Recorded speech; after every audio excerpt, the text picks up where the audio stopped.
Selamat datang di Bintang Bercerita, cerita hangat untuk anak-anak yang baik. Kali ini Bintang akan bercerita dengan judul Jembatan Kecil di Hutan Cemara.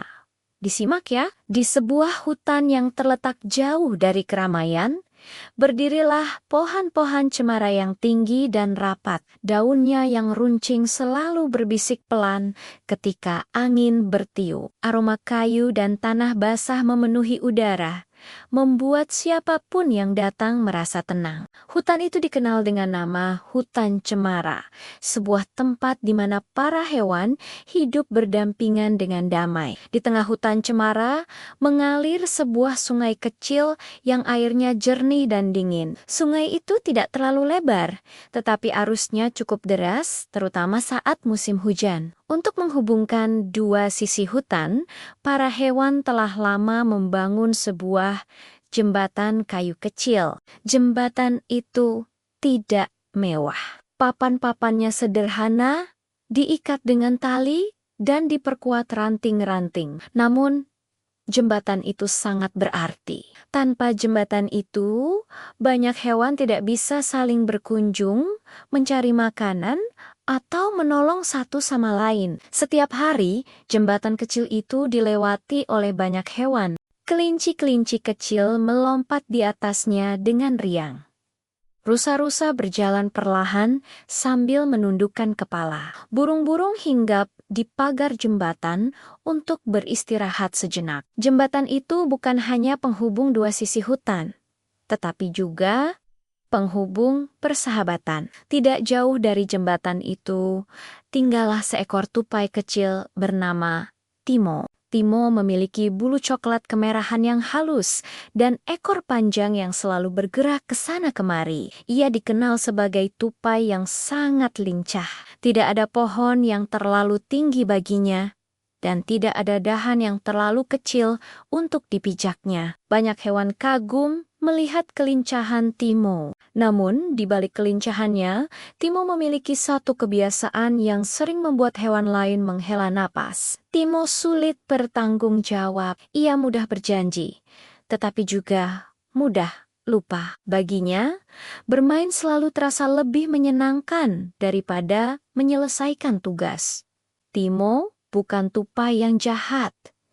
Ia berhati baik, tetapi ia sering berpikir, nanti saja, toh masih ada yang lain. Tanpa ia sadari, kebiasaan itu perlahan membuat hewan lain ragu untuk mengandalkannya. Suatu pagi yang cerah, Pak Beruang hewan tertua dan paling bijaksana di hutan cemara berjalan pelan menuju jembatan. Ia mengamati papan-papan kayu yang mulai rapuh dan tali-tali yang tampak longgar. Hatinya merasa khawatir. Jika jembatan ini tidak segera diperbaiki, pikir Pak Beruang, bisa-bisa ada yang terluka. Ia pun memanggil seluruh hewan untuk berkumpul. Di bawah naungan pohon cemara besar, para hewan mendengarkan penjelasan Pak Beruang dengan serius. Kita akan memperbaiki jembatan hari ini, kata Pak Beruang dengan suara tenang. Ini bukan hanya tentang kayu dan tali, ini tentang keselamatan kita semua.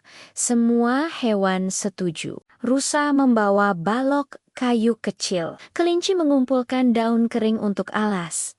Burung-burung membantu mengawasi dari atas. Pak Beruang kemudian menoleh ke arah Timo.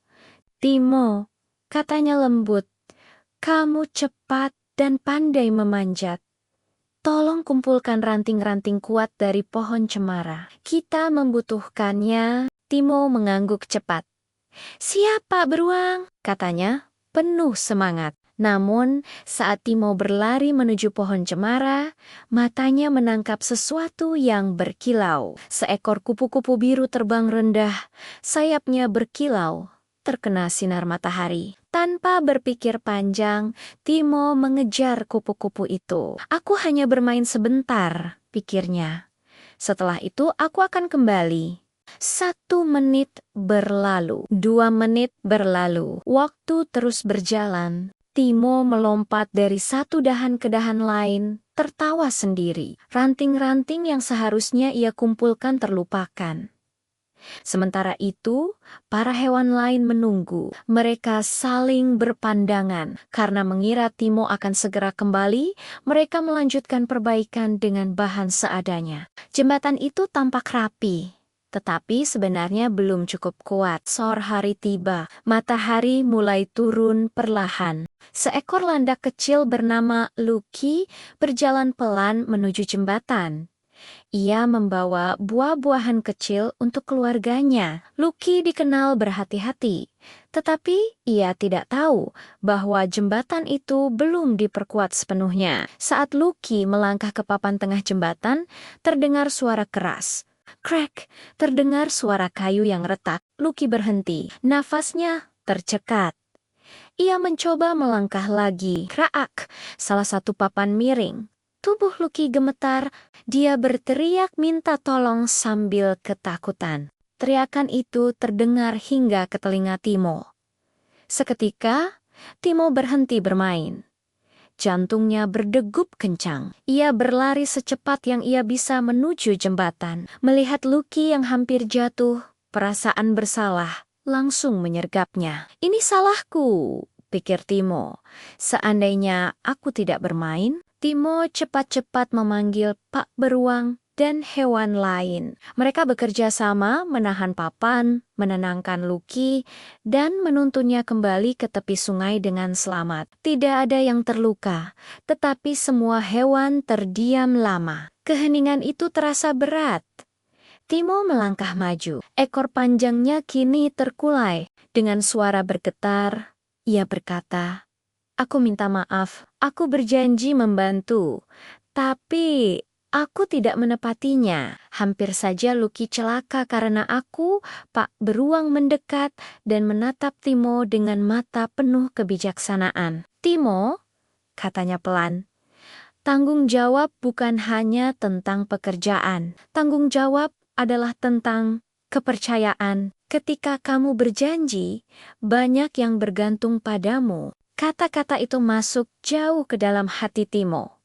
Malam itu, ia sulit tidur. Ia memikirkan Lucky, jembatan, dan wajah para hewan yang kecewa. Untuk pertama kalinya, Timo benar-benar merasa bahwa perbuatannya berdampak pada orang lain. Keesokan paginya, sebelum matahari terbit, Timo sudah bangun. Tanpa disuruh, ia mengumpulkan ranting terbaik. Ia bekerja dengan sungguh-sungguh. Ia membantu Pak Beruang memperkuat jembatan hingga benar-benar kokoh.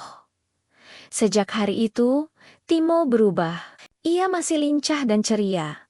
Tetapi kini, dia menepati janji. Ia belajar mengatur waktu antara bermain dan bertanggung jawab. Jembatan kecil di hutan cemara kembali aman. Setiap kali Timo melihat hewan menyeberang dengan selamat, hatinya terasa hangat. Ia tahu, jembatan itu tidak hanya terbuat dari kayu, tetapi juga dari kepercayaan, tanggung jawab, dan kepedulian. Dan di hutan cemara, semua hewan tahu satu hal. Timo bukan hanya tupai yang lincah, tetapi juga sahabat yang bisa dipercaya. Tamat. Bagaimana teman-teman? Sudah tahu kan apa pelajaran yang bisa diambil dari cerita ini? Tulis di kolom komentar ya. Sampai jumpa ya.